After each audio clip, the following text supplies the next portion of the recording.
बड़ों का अदब नहीं करते वो भी वही सीखेगा। अगर वो अपने माँ बाप को वो मुफ्ती साहब कल बता रहे थे कि हम तो बहुत जालिम लोग हैं, यानी एक जुमले में किसी की शख्सियत धड़ाम कर देते हैं।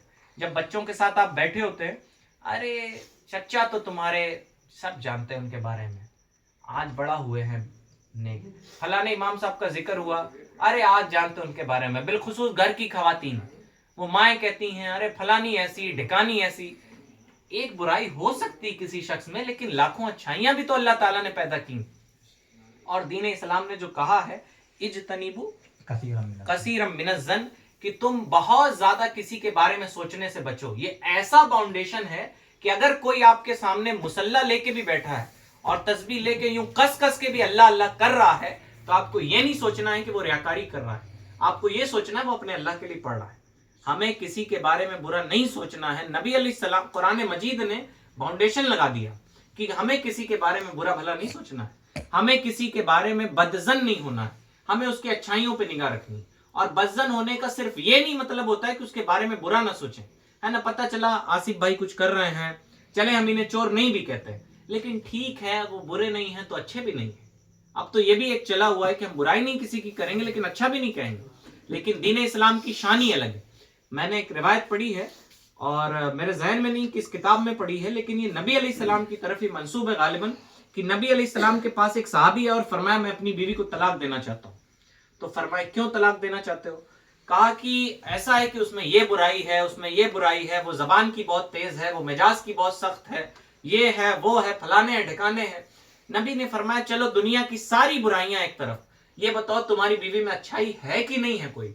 कहा हाँ अच्छाई ये है कि वो बिस्तर की बड़ी पक्की है, वो किरदार की बहुत नेक है, यानी जिससे निकाह हुआ है उसके अलावा गैर महरम की तरफ देखती भी नहीं है। नबी अलैहिस्सलाम ने कहा कि तुम्हें चाहिए कि अपनी बीवी की भलाई पे निगाह रखो, बुराइयों पे निगाह ना रखो। और नबी अलैहिस्सलाम ने उस मौके पर एक रिश्ता टूटने से बचा लिया और हमें एक कॉन्सेप्ट भी दे दिया कि मुआशरे में हमें अपनी बीवियों के बारे में, और बिलखुसूस सास बहू का झगड़ा, वो अल्लामा अब्दुल मुस्तफा आजमी ने लिखा है कि दुनिया की सारी जंगें खत्म हो गई लेकिन सास बहू का झगड़ा अभी तक नहीं खत्म हुआ। तो सास बहू के लिए भी यही सेम कॉन्सेप्ट है कि हमें उनकी बुराइयों पे निगाह नहीं रखनी चाहिए। हो सकता है आपका भाई आपको लगता हो कि आपकी फिक्र नहीं करता है, आपके माँ बाप की फिक्र करता है, तो वो उसके माँ बाप नहीं है, वो आपके भी माँ बाप है। तो हमें इस बात पे खुश होना चाहिए कि चलो वो मेरे माँ बाप की फिक्र करता है।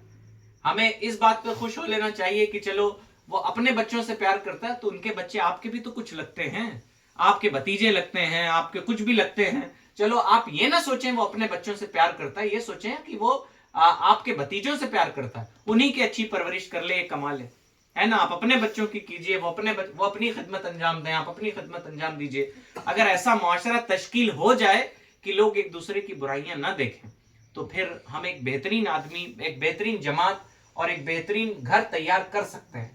लेकिन हमारे घरों का हाल कुछ और ही है। हमारे घरों में लोग नमाजें तो पढ़ते हैं और नमाज पढ़ना जरूरी भी है, नमाज छोड़ना ये सख्त तरीन गुनाह है। जो बंदा अल्लाह के हुकूक ना अदा करे फिर उससे क्या उम्मीद की जाए कि वो अपने माँ बाप के हुकूक अदा करेगा। माँ बाप को तो ऐसी औलादों से उम्मीद ही छोड़ देनी चाहिए जो नमाजें नहीं पढ़ते, ऐसी औलादों को उन्हें छोड़ ही देना चाहिए खुला सांड की तरह, उनसे कोई उम्मीद आपको नहीं बांधनी चाहिए।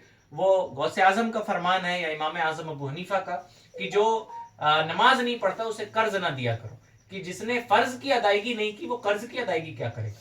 तो बहरहाल हमें जहां नमाजें पढ़नी है वहीं हमें अपने अखलाक और तौर तरीके को भी अच्छा करना है, हमें दूसरों को समझाने का तरीका भी हमारा अच्छा होना चाहिए। जहां हम